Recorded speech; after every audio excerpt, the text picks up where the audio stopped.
like, Isabel, why would you even? Seth knows that it's food, so he knows he has to put it in his mouth. He doesn't mess around when it comes to food. You see, she was doing good at first. She was doing good. But then she got it in her eye. See, now he's not going to eat anymore because Joe gave him a spoon. And he thinks that spoons are toys. Cindy, do you want cake and ice cream? Just cake, just ice cream? I want just cake. Alright,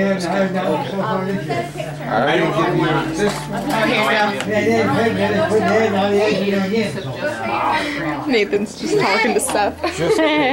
I mean, wow, Malcolm. I was going to say, I don't see him over here. Same person. Vanilla ice cream.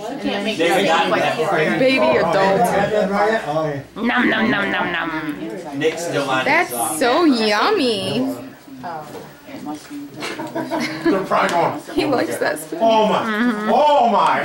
Exactly. Done already. Well, you got a lot of problems? I'm so glad. Well, I picked up like 4 things for him. He's so good at that. Oh, sorry. No, no, no. What? I can see fine. You know Nick, huh? I don't want to disturb you. You do what you're doing. I'll figure out a way to get around you. Their own parking spaces. Except when he jumped the border. They kind of Oh, good job with the spoon. Oh boy, Good look at job. that. In the mouth. Yeah. Wow. Proud. Good job, Papa. Good job. Which one? Okay, so what? What thing you're fooling around with?